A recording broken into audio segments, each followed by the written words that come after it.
Aku dan seisi rumahku akan selalu menyembah-Mu, Tuhan dan Rajaku. Di dalam kasih karunia-Mu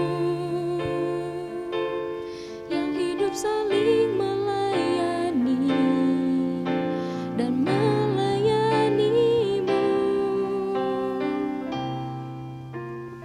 aku dan seisi rumahku akan selalu menyembah-Mu, Tuhan dan Rajaku. Di dalam kasih karunia-Mu yang hidup saling melayani dan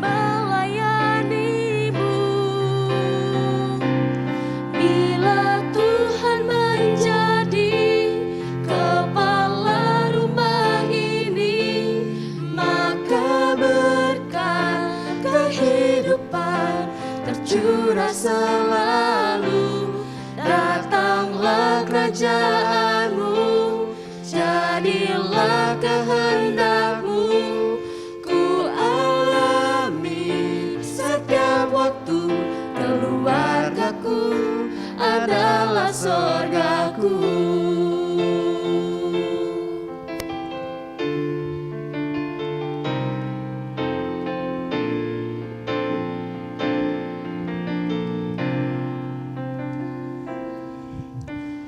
Aku dan seisi rumahku akan selalu menyembah-Mu, Tuhan dan Rajaku. Di dalam kasih karunia-Mu yang hidup saling melayani dan melayani.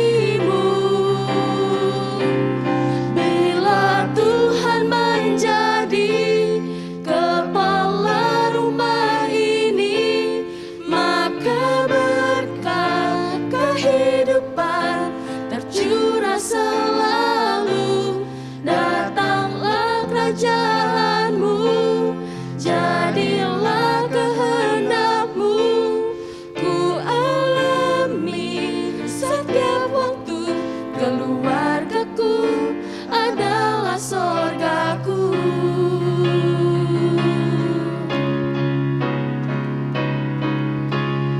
Bila Tuhan menjadi kepala rumah ini, maka berkat kehidupan tercurah selalu. Datanglah kerajaan-Mu, jadilah kehendak-Mu. Ku alami setiap waktu, keluargaku adalah sorgaku. Keluargaku adalah sorgaku. Keluargaku adalah sorgaku.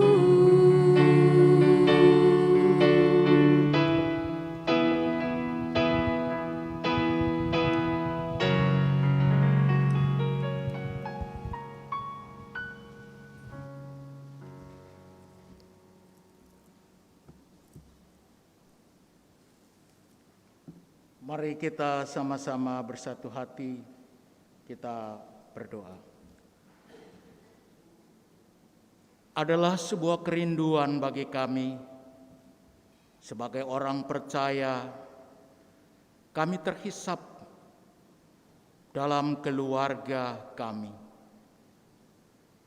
Sejauh-jauhnya kami pergi, pun kami akan kembali, baik bersatu dengan keluarga asal kami, maupun di dalam kami membangun keluarga yang baru.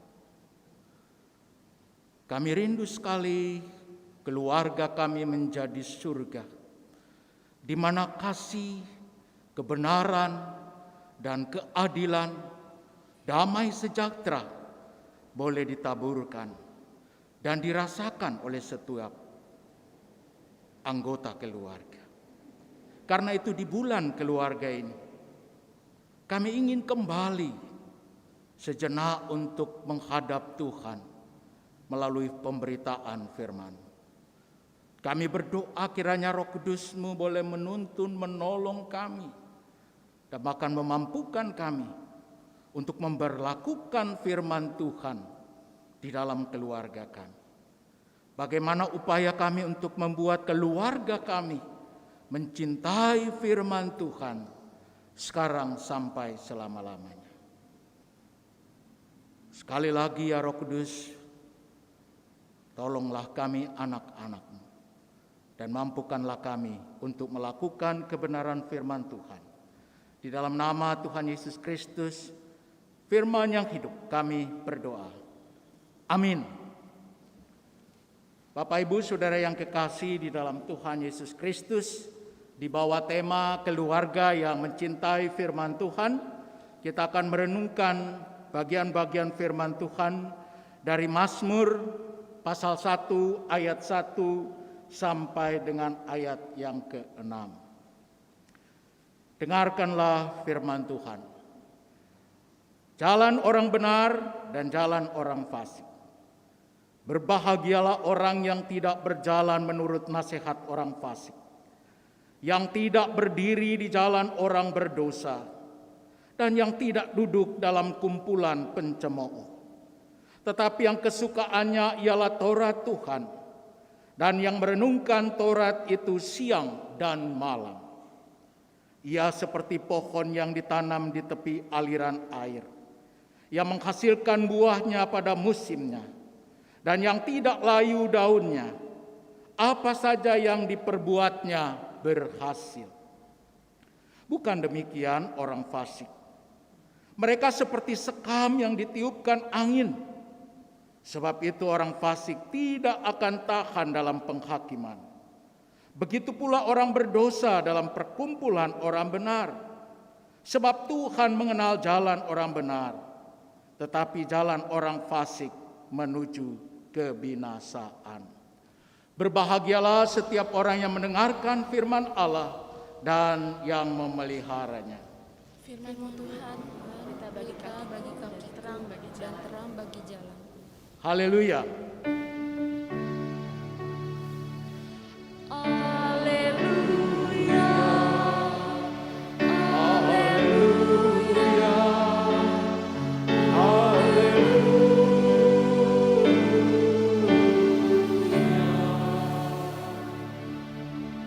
Keluarga yang mencintai firman Tuhan. Bapak Ibu yang kekasih dalam Tuhan Yesus, dulu waktu saya jatuh cinta, saya pikir sama dengan sebagian besar dari kita yang pernah jatuh cinta atau yang sedang jatuh cinta. Makan tidak enak, tidur pun tidak enak, pengen cepat-cepat ketemu dengan pacar kita. Gelisah memenuhi hidup kita. Ketika gelisah itu hadir, apalagi kalau berjauhan ya, maka rasa rindu itu segera datang, menyerang begitu rupa. Meskipun saat ini ya kita bisa video call ya, bisa Zoom meeting dan juga aplikasi yang lainnya ya. Tetapi yang namanya juga rasa rindu nggak bisa terobati hanya dengan memandang ya. Harus ada perjumpaan. Dulu kopi darat ya. Ada kopi udara, ada kopi darat. Ya, kalau sekarang apa lagi? Ada temu muka. Karena yang kita butuhkan tidak hanya wajahnya sekilas pandang, tetapi kita ingin ya mendengar suaranya. Boksu bisa kan lewat video call. Melihat wajahnya, ya itu bisa. Tapi yang ini menghabiskan waktu bersama-sama dengan pacar. Ada juga yang masih bilang, bisa kok boksu kita teleponan sampai 2 jam, 3 jam dan seterusnya. Nah Bapak Ibu Saudara yang kasih, apalagi kalau rasa cinta itu sangat mendalam, kita akan rela untuk mengorbankan apapun untuk cinta. Cinta itu bagaikan magnet yang sangat kuat, menarik satu sama lain. Dan seperti itulah rasanya kalau kita sedang jatuh cinta. Kecuali udah tidak jatuh cinta lagi ya. Ya menarik kita sedemikian rupa. Bila cinta itu telah melanda bahkan melimpah dalam diri seseorang. Bila cinta itu menjadi penggerak, maka kedua insan tersebut selalu penuh gairah, perhatikan. Selalu penuh gairah dan semangat, rindu untuk bertemu sang doi, sang pacar. Benar nggak Bapak Ibu ya? Benar ya? Pernah jatuh cinta? Ya, saya yakin semua pernah jatuh cinta.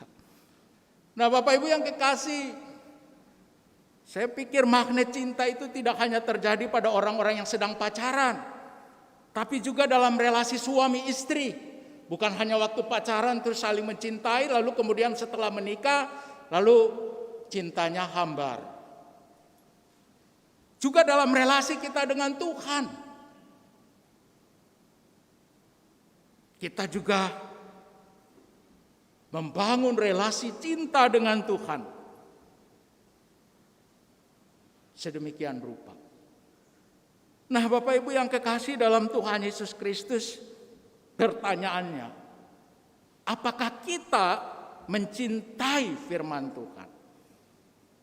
Apakah usaha kita untuk mencintai firman Tuhan sama atau lebih daripada seorang ingin mengenal pacarnya? Kita tidak mungkin berkata bahwa kita mencintai Tuhan. Tuhan, aku mencintai Engkau. Tetapi kita tidak cinta firman-Nya. Ada yang menulis firman itu adalah surat cinta dari Allah. Kita tidak mungkin berkata, Tuhan aku takut padamu. Tetapi kita tidak mau melakukan firman Tuhan. Itu namanya orang fasik. Orang fasik kata pemazmur. Siapakah orang fasik itu? Orang yang tahu Tuhan. Orang yang tahu firman Tuhan. Orang yang hafal akan ayat-ayat Alkitab. Tetapi mereka tidak cinta firman-Nya. Mereka sengaja tidak mau melakukan firman-Nya. Mereka sengaja melanggar perintah-perintah Tuhan.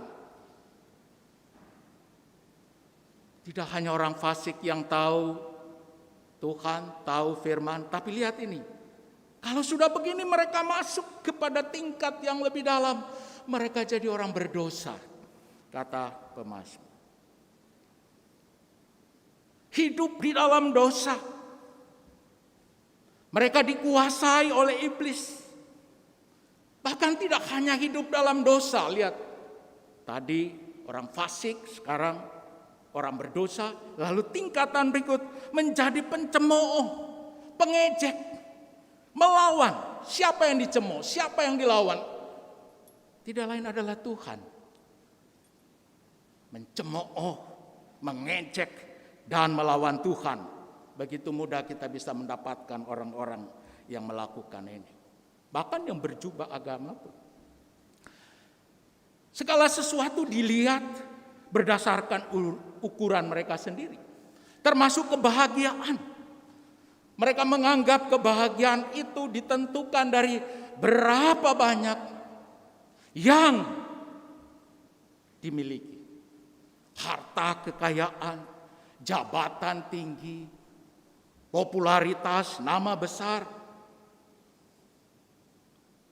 Semakin mereka memilikinya, semakin banyak mereka memilikinya, maka mereka akan berkata, inilah kebahagiaan. Saya orang yang berbahagia. Memang kelihatannya mereka bahagia, tetapi ukurannya adalah diri mereka sendiri. Maka kebahagiaan itu sementara. Kebahagiaan itu mudah lenyap. Kita bisa menyaksikan sekarang orang yang sudah sangat kaya tiba-tiba harus berjuang dengan hukum. Meskipun limpah harta, kedudukan tinggi, punya nama besar, segala keinginan mudah diperoleh, namun nyatanya mereka pun tetap memiliki masalah. Tidak tenang dan gelisah, curiga, takut, jiwanya kosong, tak berarti. Karena itu perlu bodyguard. Enak jadi pendeta ya, hamba Tuhan. Nggak ada bodyguardnya, asistennya kiri kanan. Gitu ya. Tapi mereka nggak bisa, tidak bisa hidup sama. 1 kali 24 jam mereka harus dijaga sedemikian.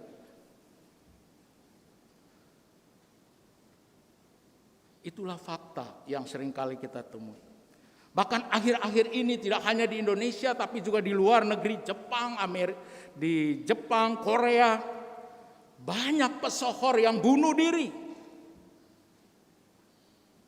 Mereka mampu menghibur banyak orang, menghipnotis banyak orang dengan penampilan mereka, tetapi tidak mampu menghibur diri mereka sendiri. Sangat ironis.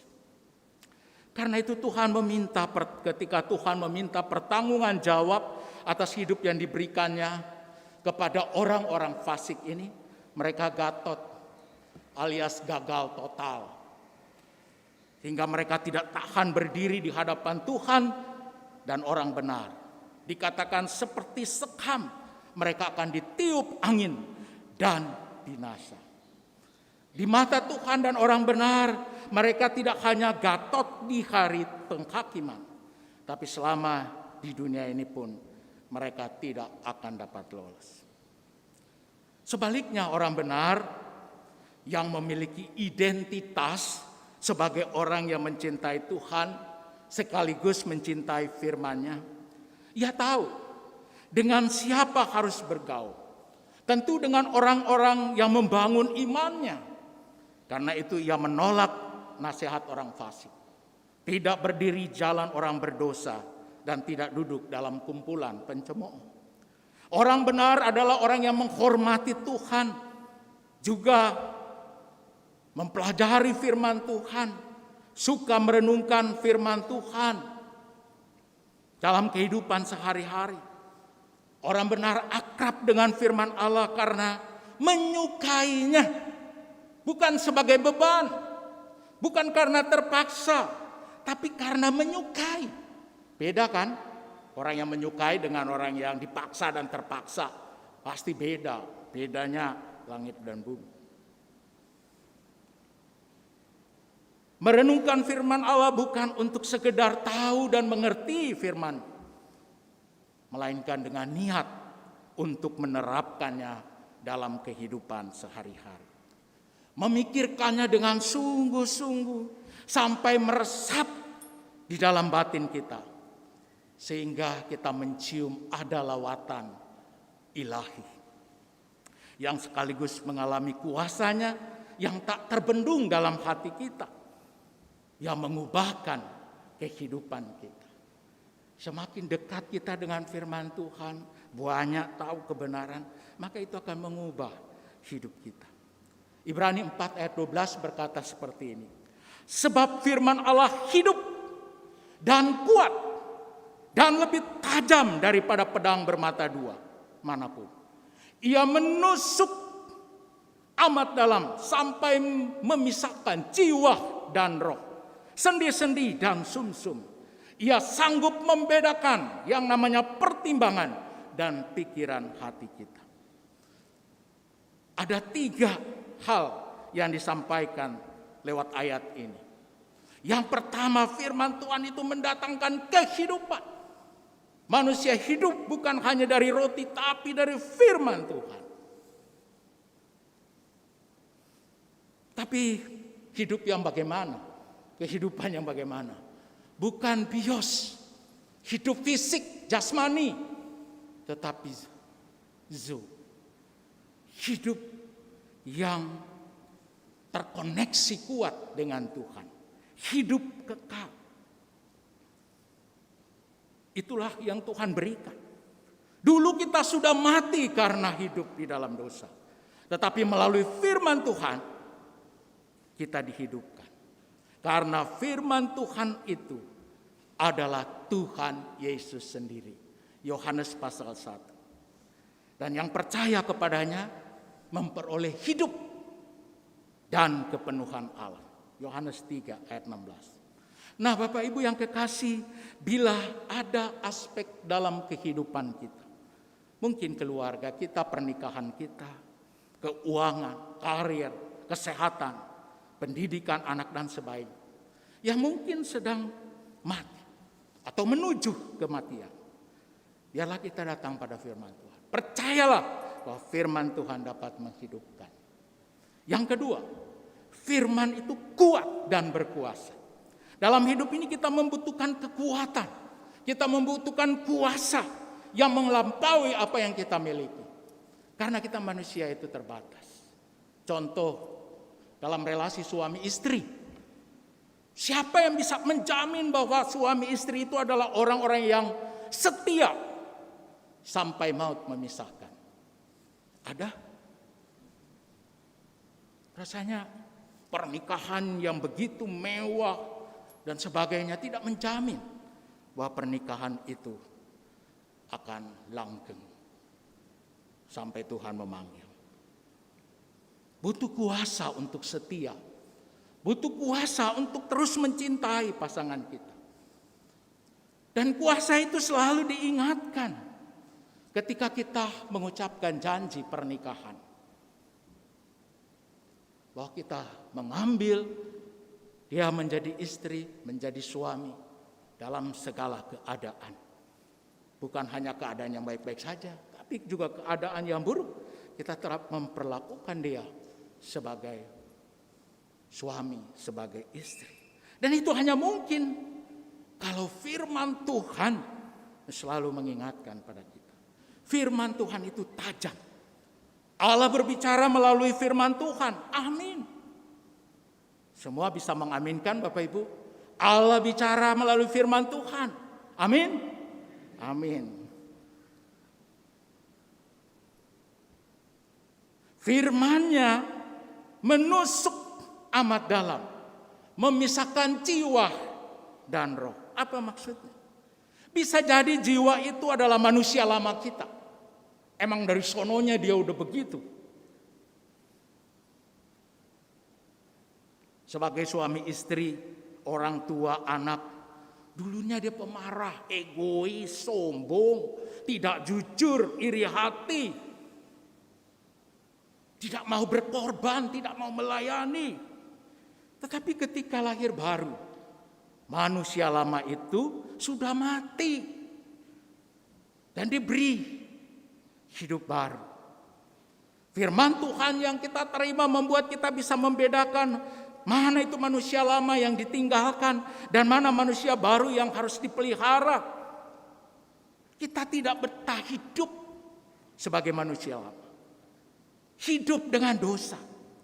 Karena hadirnya manusia baru dalam diri kita. Kita telah diciptakan menurut pola Allah di dalam tabiat yang benar, lurus dan suci. Nah, Bapak Ibu yang kasih dalam Tuhan, hasilnya apa sih? Hasilnya menjadi orang benar itu jelas. Hidupnya bahagia, hidupnya diberkati. Karena seperti pohon di tepi aliran air. Semua firman Tuhan yang mereka lakukan berhasil dalam perbuatannya. Aliran air di sini mengacu kepada firman Tuhan. Sebagaimana jelas dikatakan dalam ayat yang kedua. Orang benar hidup bahagia senantiasa. Karena kebahagiaan mereka bukan menurut manusia yang sangat terbatas. Yang diukur tadi banyak memiliki, mempunyai. Tetapi dari Tuhan sumber kehidupan dan segala yang baik. Kita tidak akan pernah habis harta. Kita tidak akan pernah habis kasih karunia yang kita miliki. Karunia rohani, talenta yang kita miliki. Tidak akan pernah habis ketika kita bagikan kepada orang lain. Sebanyak-banyaknya. Tidak akan pernah habis. Karena sumber kita bukan pada manusia. Tetapi pada Tuhan. Sumber hidup dan juga sumber segala yang baik.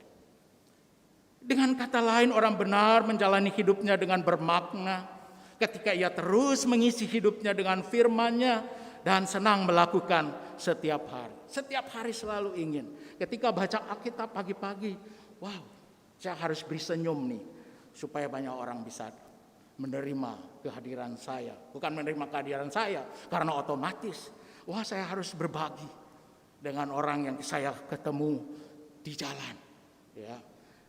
Mungkin Tuhan mengirimkan mereka. Orang-orang yang benar jelas mengalami kebahagiaan berkat Tuhan. Bukan karena kekuatan dan kemampuan, tapi karena kuasa Tuhan. Dan itu dilihat orang. Gak bisa disembunyikan. Orang lain menyaksikan, melihat kehadiran Bapak Ibu. Dimanapun Bapak Ibu hadir. Apakah kita mencerminkan orang benar? Ada sebuah keluarga, suami istri dengan keempat anak mereka yang sudah remaja dan juga pemuda. Mereka adalah orang Kristen yang hidupnya memberi teladan. Baik ketika mereka bersama-sama dengan tetangga mereka, juga ketika di lingkungan gereja, di sekolah, kampus bagi anak-anak, maupun di tempat mereka bekerja. Suatu kali ada seorang mewawancarai suami dan istri itu. Mereka ditanya, apa sih rahasianya sehingga anak-anak dapat dididik menjadi anak-anak yang takut akan Tuhan? Sebelum menjawab, si istri berkata, Alkitab adalah firman Tuhan yang sanggup menunjukkan kepalsuan hati manusia. Karena itu saya dan suami serta anak-anak kami berkomitmen untuk membaca dan mempelajari Alkitab tiap-tiap hari. Lalu si istri menjawab, ya semua karena berkat Tuhan. Saya yakin saya dan saudara-saudara juga pasti menjawabnya begitu kan. Ya itu semua karena berkat Tuhan. Tapi kemudian si ibu berkata begini, kami percaya salah satunya karena Tuhan memakai Alkitab untuk mengajar dan mendidik anak-anak kami hidup dalam kebenaran. Semakin banyak asupan firman Tuhan, maka dia akan semakin peka menghadapi kehidupan ini.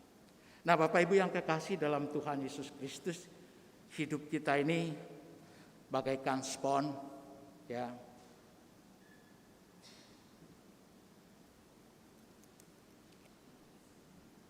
Mudah sekali menyerap air, ya. Kalau kita peras, maka hati itu akan mencerminkan apa yang dimasukkan ke dalamnya.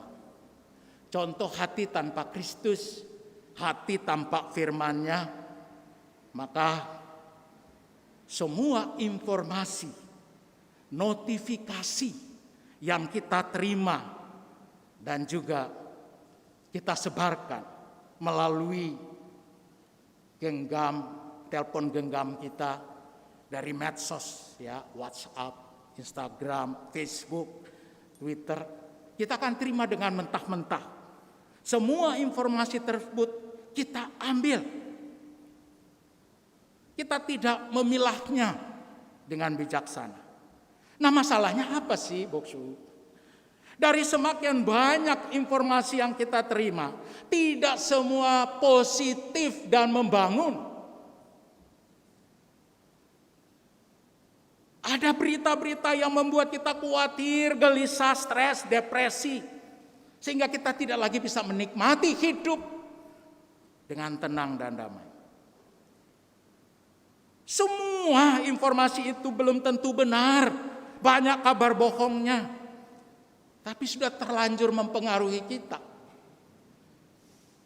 Seorang istri masih muda, dia takutan berlebihan, cemas berlebihan karena BBM akan naik. Lah apa pengaruhnya? Kan suaminya yang cari duit. Dia pikir itu akan mempengaruhi dagangnya. Bahan bakunya akan naik dan juga gimana dia menjualnya. Padahal dia selalu menaburkan firman Tuhan.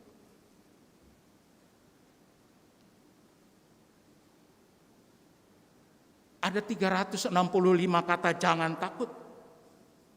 Kemudian juga jangan khawatir tentang apapun juga. Tapi lihatlah, kalau asupan kita bukan firman Tuhan, maka itulah yang akan terjadi. Saya yakin Bapak Ibu Saudara yang beribadah pada saat ini adalah orang-orang yang mengalami kuasa firman Tuhan. Hati tanpa Kristus dan firman-Nya dalam hubungan suami istri akan dipenuhi oleh saling apa? Saling menuntut untuk dikasih. Diperhatikan, dimengerti, dihormati, dihargai. Sebaliknya di dalam Kristus, firman Tuhan, suami dapat berlaku seperti Kristus yang berkorban untuk jemaatnya. Dalam hal ini berkorban untuk istri dan anak. Begitu juga dengan istri dapat berlaku seperti Kristus yang tunduk sepenuhnya kepada bapaknya. Begitu juga dia mau tunduk kepada suaminya. Bapak Ibu, bila hati suami, istri, orang tua, anak disentuh, dilumerkan, atau bahasa orang muda sekarang, leleh, dan dibentuk ulang oleh firman Tuhan, maka setiap hal yang kita harapkan dari pasangannya, kasih, perhatian, pengertian, hormat, penghargaan, pengorbanan, telah kita terima sepenuhnya dari Kristus saat dia mati di atas kayu salib. Jadi kita tidak menuntut pasangan kita untuk melakukan ini, anak-anak orang tua untuk melakukan ini itu. Kita tidak menuntut. Karena mustahil mereka memenuhinya. Omong kosong mereka dapat memenuhinya.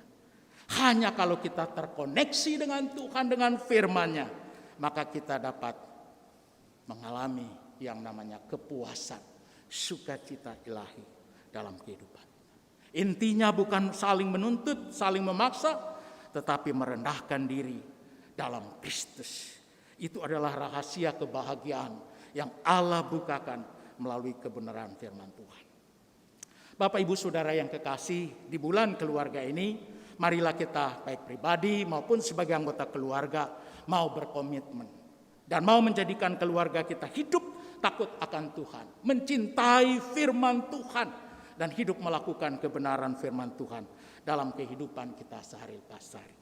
Dalam Mazmur yang lain dikatakan, kata siang dan malam itu sepanjang hari atau berhari-hari. Ini hal yang wajar bagi orang yang sedang jatuh cinta. Tidak ingin terpisah sedikit pun dengan pacarnya. Paling tidak secara batin. Jauh di mata, dekat di hati. Karena keluarga kita mencintai firman Tuhan, tentunya kita mau di sepanjang hidup yang kita jalani, semua bagian diisi oleh firman Tuhan.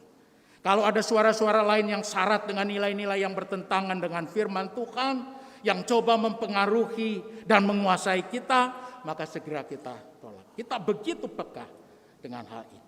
Kita tidak perlu ikut-ikutan dengan YouTuber muda dan keluarga mereka yang hidup ala sultan, yang mempertontonkan kekayaan yang fantastik, hidup glamor, aksesoris yang mahal, rumah mewah, pesta di restoran yang serba luks dan sebagainya.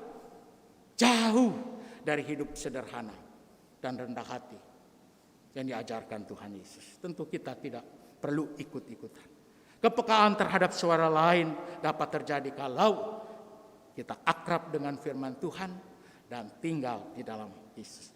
Semboyan kita adalah tiada hari tanpa firman Tuhan.